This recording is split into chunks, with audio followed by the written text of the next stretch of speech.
Praise the lord. ఈ సమయంలో నీకు ఎడారి అనుభవం ఉంటుంది. నీకు ఎడారి అనుభవం ఉంటుంది అంటే ఏంటి చూద్దాం. దీనిని ఎడారి, చెరసాల, గుంట, గుహ లేక ఏ విధంగానైనా సరే పిలవచ్చు అనమాట. బ్రదర్ ఖచ్చితంగా నిజంగా ఈ అనుభవాల్లో మేము ఉన్నాం అంటూ ఉన్నారు మీలో చాలామంది ఇప్పటికే. నిజమే బ్రదర్, ఇటువంటి ఎడారి అనుభవాల్లో మేము వెళ్తున్నాం, ఇటువంటి గుంటలో మేము పడ్డాం, ఇటువంటి గుంటలో మేము ఉన్నాం అనేటువంటి మాటలు మీలో నుంచి వినపడుతూ ఉన్నాయి. సరే, అయితే నువ్వు ఒంటరితనం ఉండే సమయాలను ఎదుర్కొంటావు. ఎంతో విరిగిన స్థితిలో, దిక్కులేని స్థితిలో ఉన్నటువంటి సమయాలను నువ్వు అనుభవిస్తావు. దేవుడు నేను విడిచిపెట్టేశాడు అని, లేక నీ గురించి మర్చిపోయాడు అని నీకు అనిపించవచ్చు. అది వాస్తవం కాదు. ఎడారి అనుభవంలో నీవు దారి తెలియని ఒంటరి భావనతో గడిపావు. ఇది నీవు నేర్చుకునే పాఠశాల అనుభవం. రాజ్యభవనం కొరకు ఆయన నిన్ను సిద్ధపరుస్తూ ఉన్నాడు. ఆయన నీలో గుణాన్ని స్థిరపరుస్తూ ఉన్నాడు. నీకు అవసరతలన్నీ ఆయనే నీకు బోధిస్తూ ఉన్నాడు. దేవుడు తన ప్రజలను విడిపించాలని చెప్పి మోసేకు చెప్పాడు. మోసే నిలుచున్న స్థలం పవిత్రమైందని చెప్పి అతను చెప్పులు తీసివేయమని చెప్పి దేవుడు అతనితో చెప్పాడు. ఎడారిలో తదుపరి 40 సంవత్సరాల మోసే శిక్షణలో గడపాలి. ఇశ్రాయేలీలు ఎడారి అనుభవం నేర్చుకొని చూడగా మోసే కూడా వారితో తిరుగుతూ మరొక 40 సంవత్సరాలు గడపాలి. మీలో చాలామంది అరణ్యంలో తిరుగుతూ ఉన్నారు. అది నీవు వాగ్దాన దేశానికి వెళ్ళడానికి కాదు, ఒంటరి భావనతో సంవత్సరాలు నీవు ఎదుర్కోవటం మాత్రమే కాదు, కానీ నీవు కూడా విడిచిపెట్టబడిన వాడవు. నీవు కూడా విడిచిపెట్టబడినావు. యేసోబు గుంటలో తర్పీదు పొందాడు, దావీదు గుహలో తర్పీదు పొందాడు, మోసే అరణ్యంలో తర్పీదు పొందాడు. ఆమేన్, హల్లెలూయా. దేవునికి స్తోత్రం. ద్వితీయోపదేశకాండం 8వ అధ్యాయం 2వ వచనం మనం చదివినట్లయితే, మరియు నీవు ఆయన ఆజ్ఞలను గైకొందువో లేదో నిన్ను శోధించి నీ హృదయంలోనున్నది తెలుసుకున్నటకు నిన్ను ఆనొచ్చు నిమిత్తము అరణ్యములో ఈ 40 సంవత్సరాలు నీ దేవుడని యెహోవా నిన్ను నడిపించిన మార్గం అంతటిని జ్ఞాపకము చేసుకొనుము. ద్వితీయోపదేశకాండం 8వ అధ్యాయం 2వ వచనం. హల్లెలూయా. దేవునికి స్తోత్రం కలుగును గాక. జాగ్రత్తగా వినాలి నా ప్రియమైనటువంటి సహోదరి స్నేహితులారా. మోసే మరియు ఇశ్రాయేలు ప్రజలు ఎడారిలో తర్పీదు పొందారు, పరీక్షించబడ్డారు. ఎడారి వారిని రూపుదిద్దింది. ఈ రకమైన తర్పీదు నిమిత్తం సంబంధించిన ఆధునిక మాట కఠిన సైనిక శిక్షణ సదస్సు అన్నమాట. చాలామంది సైనికులు కఠినమైనటువంటి సైనిక శిక్షణ సదస్సులో ఉన్నప్పుడు రాత్రులు ఒంటరితనంతో దుఃఖించారని చెప్పి మరి నీకు చెప్తారు. కనీసం నిజాయితీ పరులు దీనిని ఒప్పుకుంటారు. కాబట్టి నేను సైన్యంలో ఉన్నానని నీకు చెప్పానా? కాదు. ఓడను నిర్మించమని దేవుడు నోవహుతో చెప్పినప్పుడు అంతకుముందు భూమి మీద వర్షం కురవలేదు. ఆదికాండం 2:5-6 వచనాలు మనం చదివినట్లయితే, అది వరకు పొలమందలు ఏ పొదయు భూమి మీద నుండలేదు, పొలమందలు ఏ చెట్టును మొలవలేదు. ఏలైనగా దేవుడని యెహోవా భూమి మీద వాన కురిపించలేదు, నేలను సేద్యపరచుటకు నరుడు లేడు. అయితే ఆవిరి భూమి నుండి లేచి నేల అంతటినీ తడిపెను. వింటున్నారా? నీవు ఓడ నిర్మిస్తున్నావని నీవు స్నేహితులు చెప్పుచున్నప్పుడు ఇప్పుడు ఊహించు. ఎందుచేతనంటే 40 రాత్రింబగళ్ళు వర్షం కురవబోతుందన్నది దేవుడు నీకు చెప్పాడు. దర్శనం కారణంగా మరి ఆ యొక్క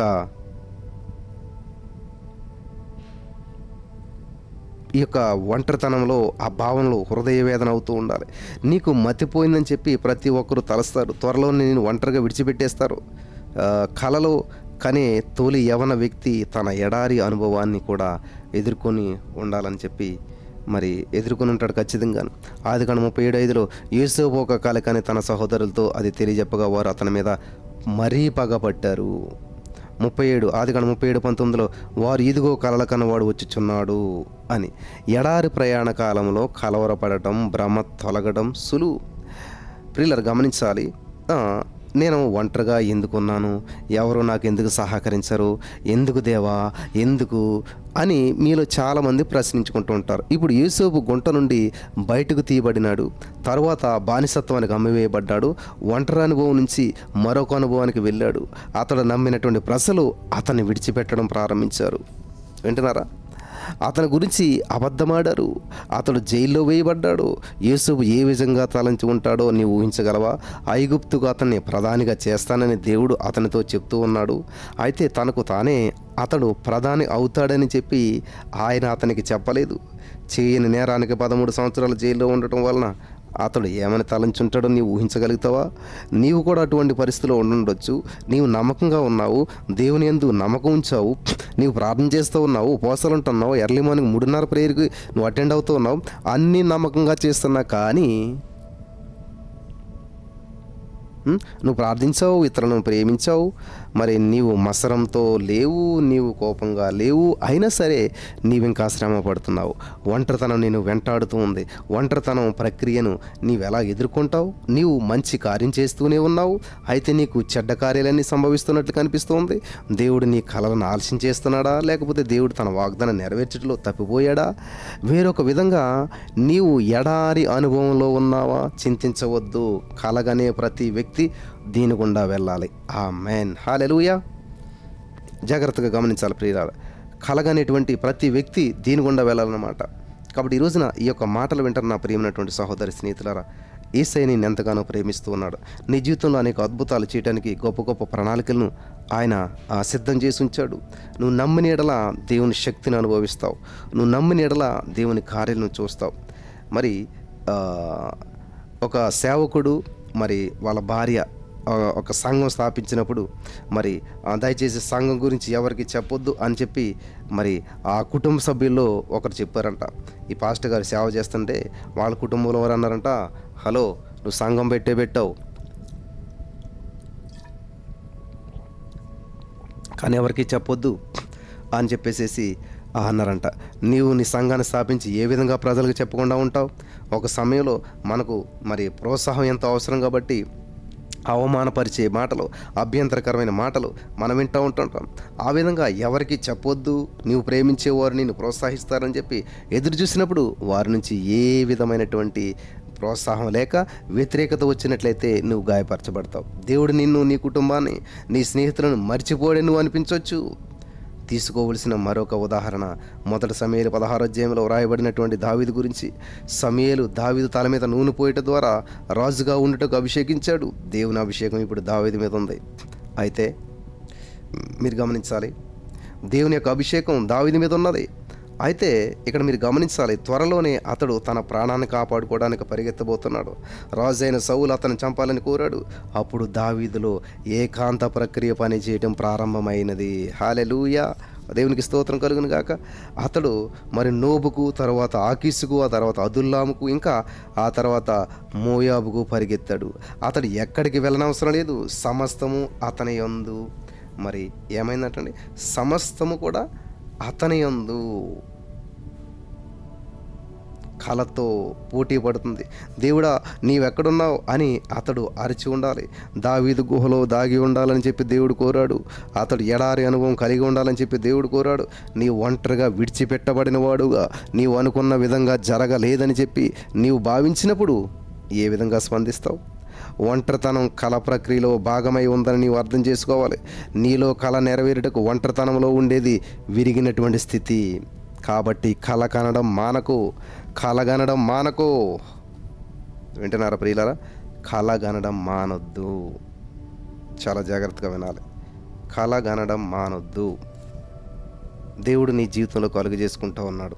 చాలామంది ఇంకా ఎందుకులండి మనకు నిరీక్షణ విడిచిపెట్టేస్తారు. ఇంకా మనకు భవిష్యత్తు లేదు, ఇంకా మనకు జరగదు, ఇంకా దేవుడు పట్టించుకోవట్లేదు, లేకపోతే ఎంత ప్రార్థన చేసినా జవాబు రావట్లేదు. ఎన్నో సంవత్సరాలుగా మేము కనిపెడుతున్నాం. 25 సంవత్సరాలకు బట్టి కనిపెట్టారా ప్రియులారా? 25 సంవత్సరాలు బట్టి కనిపెడుతున్నారా?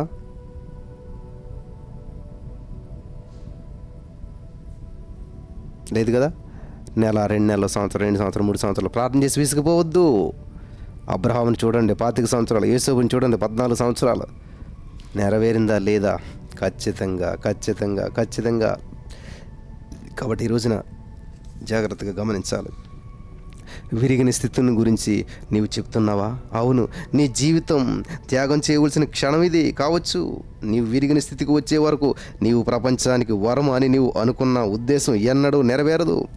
ఇది పరలోకం నుండి వచ్చిన చేవ్రాత. ప్రభు సంస్కారంలో ఆయన తాను అర్పించుకొని చూడగా యేసు ఈ జ్ఞానాన్ని కలిపాడు. ఏమని లోక 22:19 పిమ్మట ఆయన ఒక రొట్టెను పట్టుకొని కృతజ్ఞాస్తులు చెల్లించి దానిని విరిచి వారికి ఇది మీ కొరకు ఇయ్యబడుచున్న నా శరీరము, నన్ను జ్ఞాపకం చేసుకున్నట్టుగా దీన్ని చేయడం చెప్పాను. ఆయన రొట్టెని తీసుకున్నాడు, ఆ రొట్టెను ఆశీర్వదించాడు, తరువాత దానిని విరిచాడు.